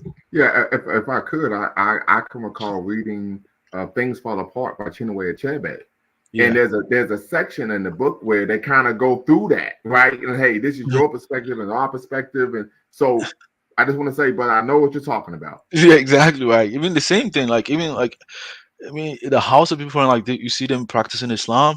I mean, there's always I mean, the existing people always bring element of their tradition into the Islam. So the Islam is not really in its truest form. It's kind of like a little diluted with their practices and traditions, and it kind of like you see like the same.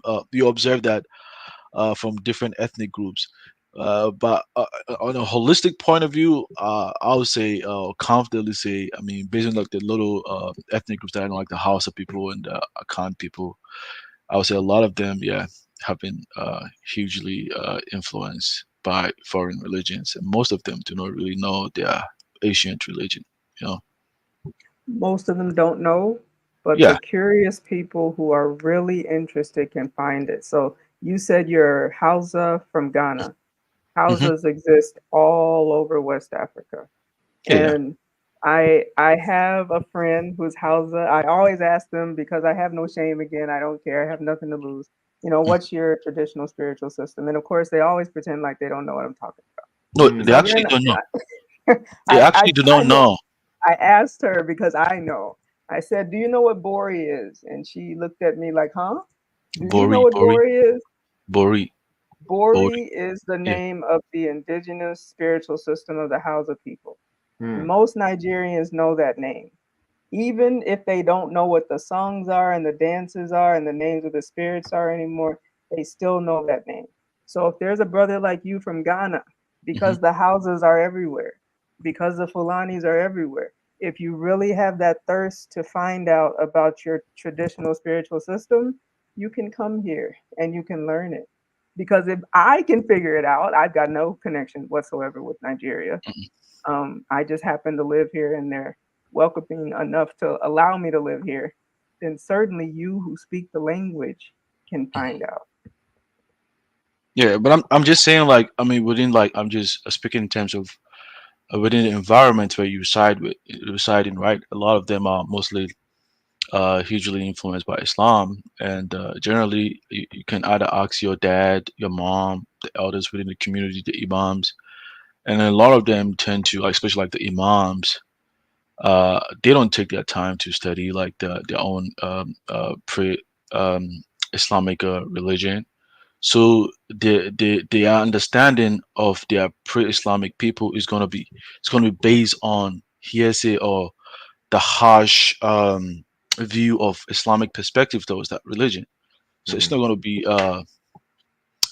a pure view, you know, unless someone who is a researcher actually want to go and study the the the the the Maguzao people. Actually, that's the name of the pre-Islamic people. They call them the Maguzao people. You have to go to where they stay, mostly in remote villages, like you said, right? Yeah, The, yeah. that's where you find. Hmm. if you are very open-minded, like without influence. A lot of people are really uh, like the way people are raised. Uh, they tend to view things with an Islamic lens. It's hard to kind of like meet people that can be very objective from that angle. I don't know if you understand what I'm Very saying, true. because a lot Yeah, of you guys absolutely. Like I said, from I West, grew up in the church, you, so yeah, you guys in the West, they raise you to be very objective, like critical thinking. Like well, well, it's not. well, well real quick, brother. I actually will push back against that. You know, Okay. because like I said, I grew up in the church. I would argue Hmm. that we aren't taught to be objective.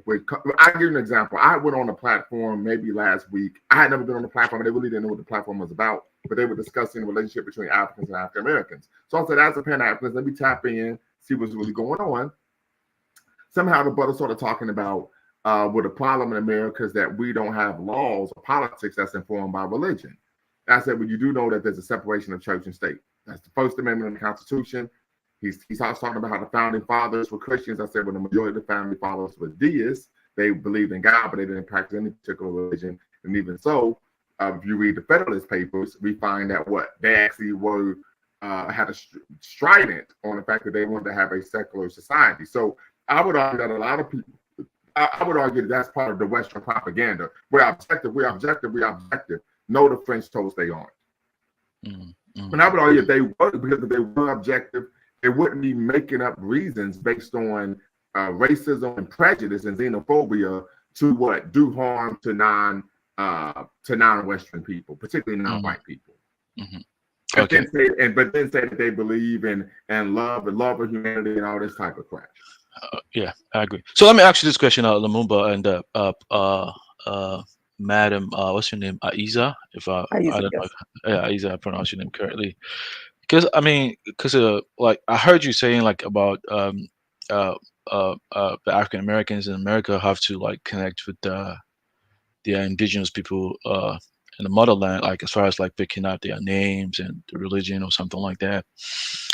So my question, don't you think sometimes, like minorities, like wherever, like either in America or Africa, like whether you like minority ethnic group, sometimes you tend to be heavily influenced by, you tend to pick up their ways of doing I'm things. sorry, you broke up on me. I didn't understand what you said.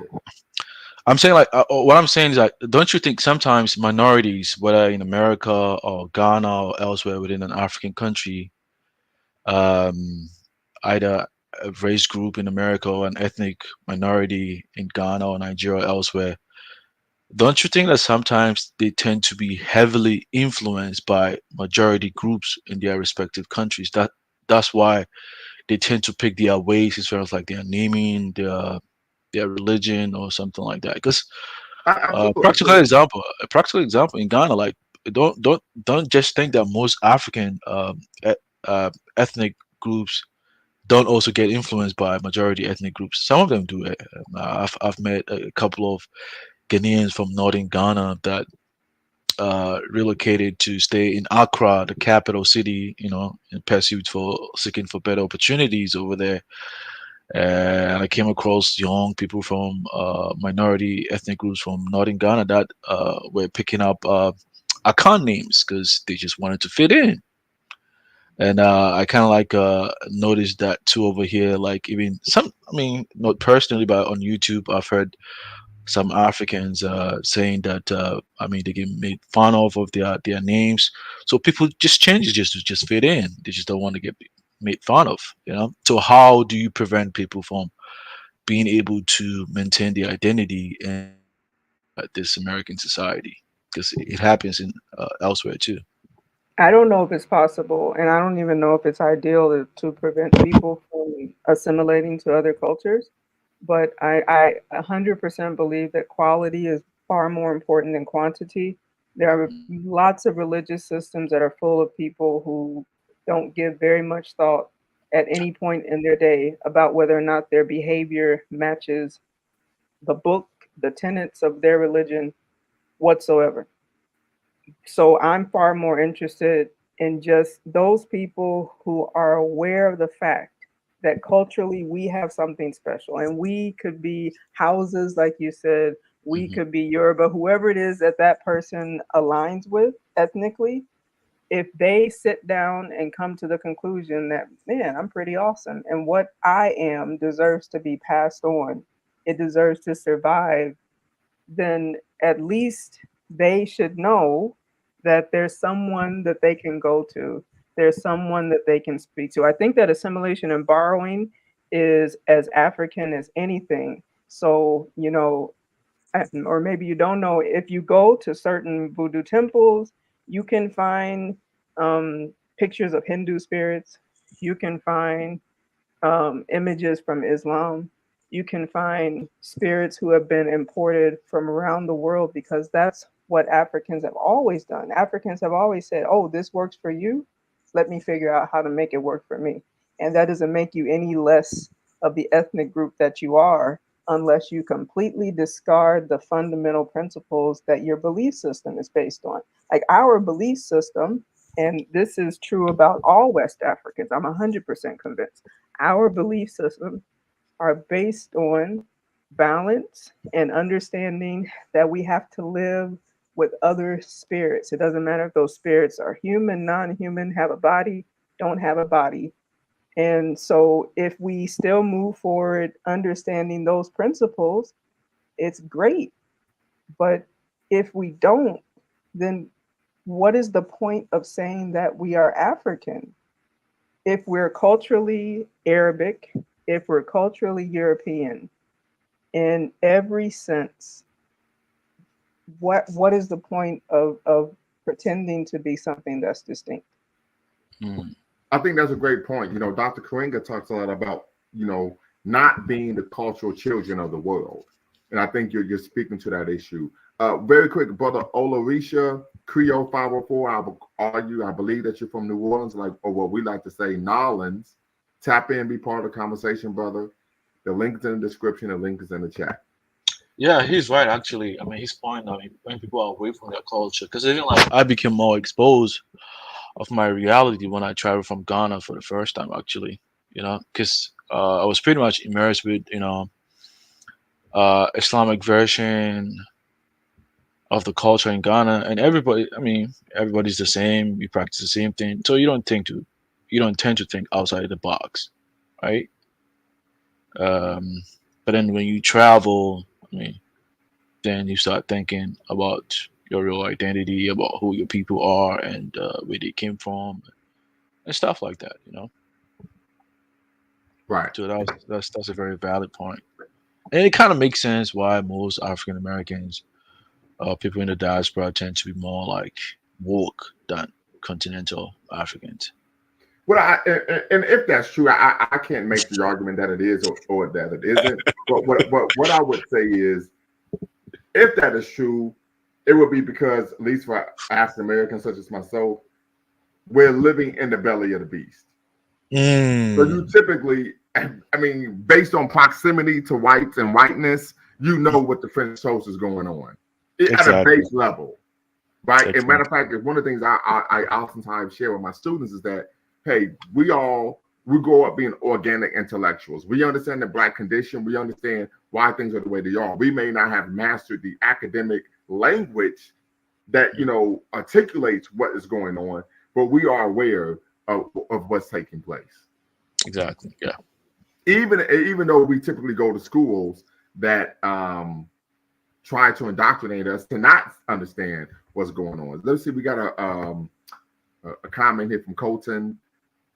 Hi, Lumumba, just for clarification, as an atheist, do you also invalidate African spiritualism as you would Christianity, or do you see it differently? Love your channel. I appreciate the question. You put me on the hot seat here. Yeah, that's really messed up that you're going to give me this question. It is articulated beautifully. So I would say, as an atheist, I would not invalidate, right? I honor all things that are African, right? It's not for me. This religion and period is not for me. Maybe it's from the scars of Christianity, right?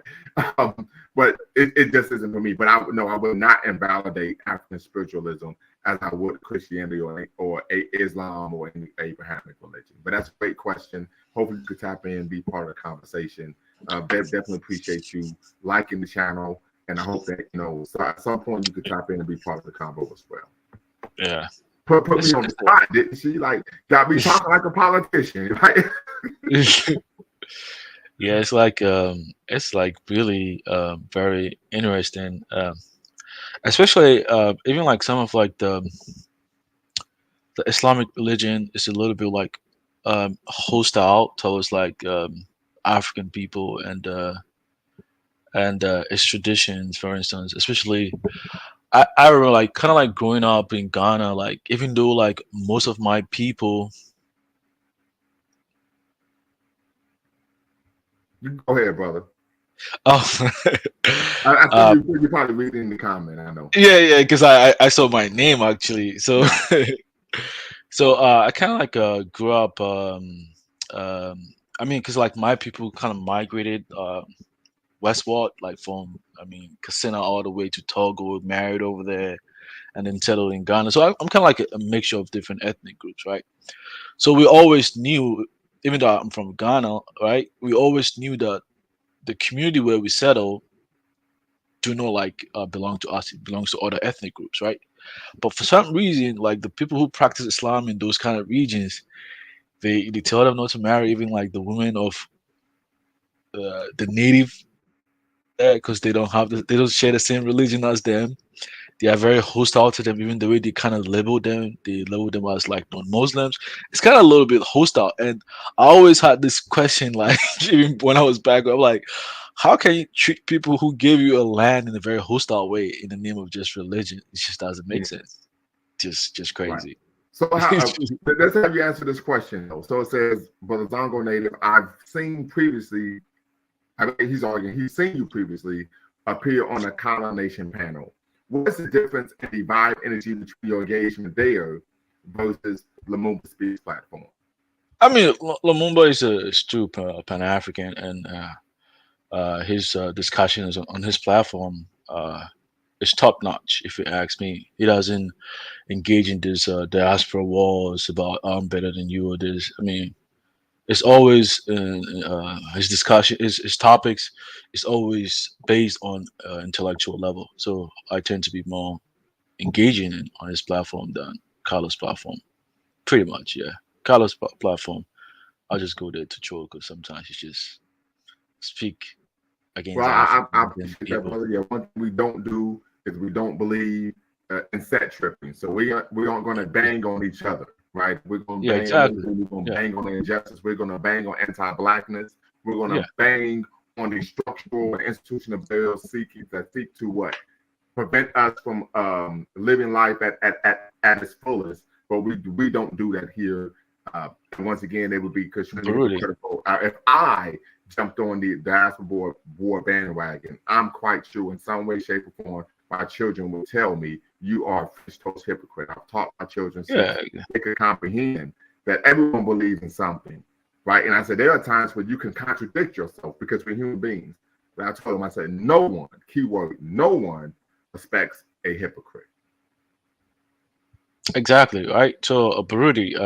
I mean, there's vast disparity between this platform and the other platform. I mean, you can tell like the owner of this channel just hold discussions, not just trying to make a point, like trying to like score a point. No, just trying to understand different perspective and hear everybody, and the listeners also just pick something from it. So there's a vast difference, and he's not divisive too, just solely based on intellectual level discussion, pretty much. Right. And I think, I've even made the argument, and I appreciate the compliment, Brother Zondo, that, part of Pan-Africanism is irrespective of where we are in the world, we come together, coalesce, and work to our benefit, right? So it doesn't matter if I'm in Anchorage, Alaska, if I'm in Yeah. Chile, if I'm in Jayburg, or if I'm in Tokyo or Paris, France, right? Wherever we are,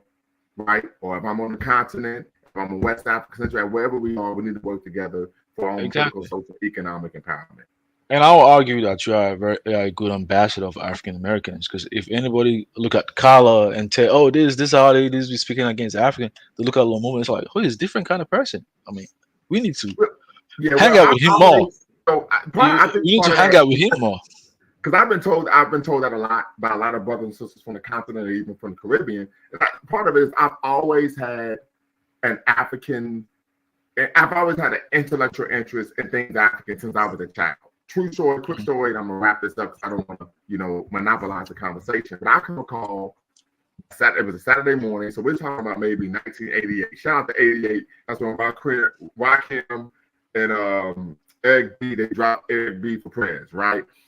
And I remember my parents had a book set, Ebony Pictorial History of Black America book set.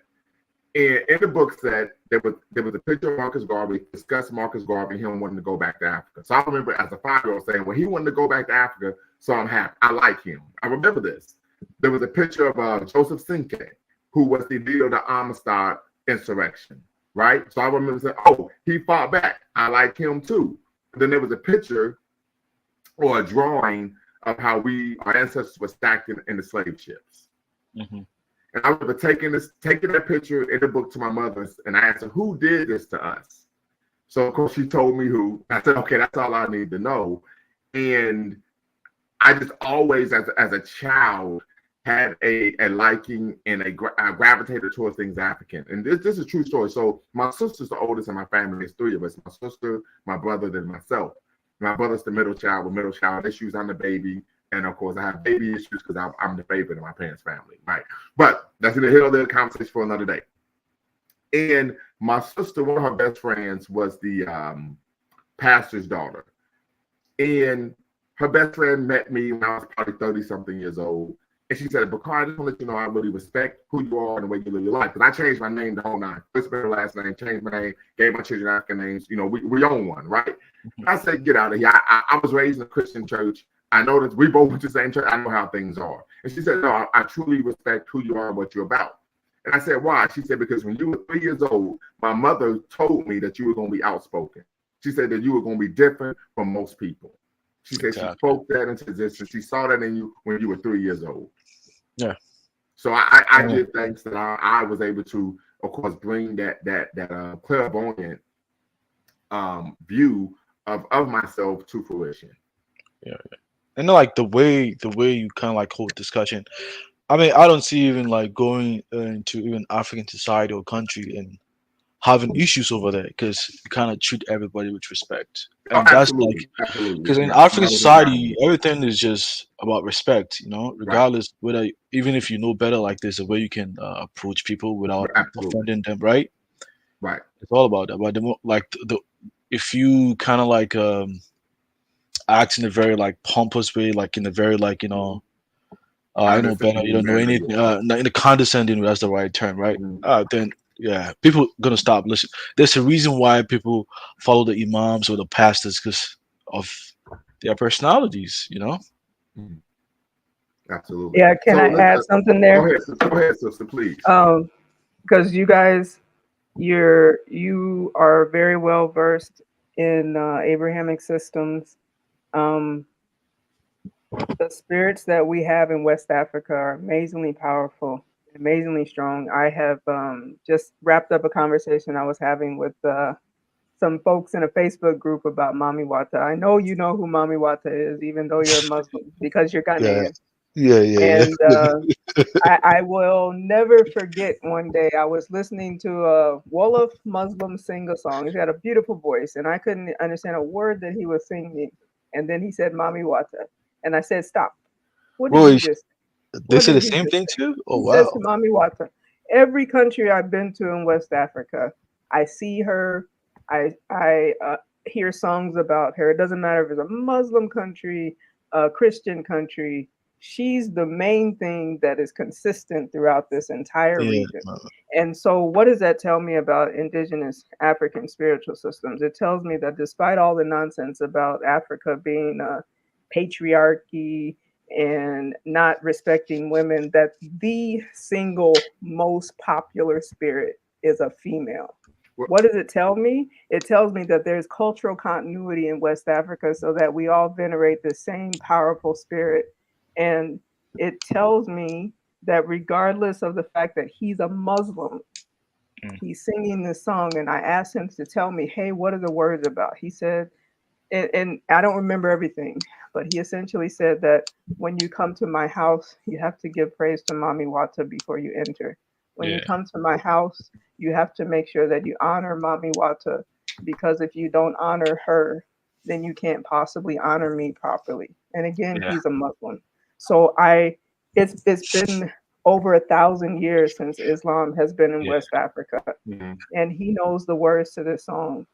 Um, and if what we have has survived the onslaught of Islam, and what we have has survived Christianity and all of the self hate that Africans possess inside of us, then it must be something special. And I think it's special because it is powerful. If you learn how to work with these spirits, you have so much more powerful power than those of us who don't. Now I have to go, but I just want to say, for those people who are interested in learning about indigenous African spiritual systems, there are many people who would love to teach you about them. And if you are a continental African, reach back to the people in your family, even the ones who pretend like they don't know what you're talking about.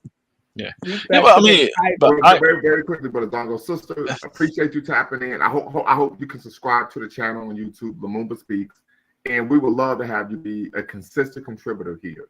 yeah, she Definitely is would love actually to. she absolutely yeah. Now, Your thank you very for the perspective. quickly, topic, brother.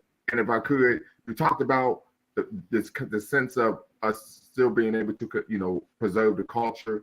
We like to call it adaptive vitality, the ability to adjust to changing circumstances without losing our substance and essence as a people. Also, we've done a couple shows on patriarchy and traditional African societies, and so we discussed, of course, that patriarchy in traditional West African societies is different than what patriarchy looked in Europe, right? And it was Mhm, not this repudiation of women as second class citizens. So I'm glad you mhm. brought that up as well. Yeah, Thank you so much. and also I just wanted to add to regarding like the African about what she said. I mean, most Africans. I mean, there's still some remnant of like the African belief system, lingering around within like their religious faith. Like, oh, when we grew up in Ghana, we knew like about certain like a lot of us know that actually. A lot of us like we know it's just like the religion just prohibits that. Mm, It never left, right? They like people know that if you steal somebody's property and someone use this river and curse you, something's gonna happen to you. People like knew that.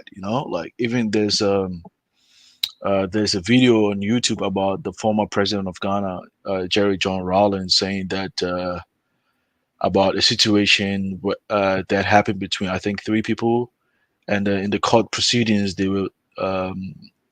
The court was finding one particular person guilty when all of them were involved, and one of like the defendant was saying that okay, since all of them uh, uh, uh, are saying that I'm the one guilty, let's go back to our village, like Aiza was saying, let's go back to our village and let's go and swear on our African gods and see who's telling the truth or who's lying. I mean, all of us know that like you don't dare even swear with your African gods because something's going to happen to you. You know, a lot of Africans do know this for a fact. understood, understood. Well, Yeah. brother, I just want to say, I appreciate you tapping in. As you know, you're always welcome here at Lumumba Speaks and Beacon Line Network.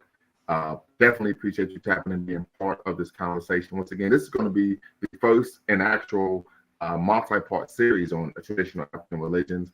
We're going to highlight, of course, Ifa. We're going to highlight Yoruba. We're going to highlight Voodoo.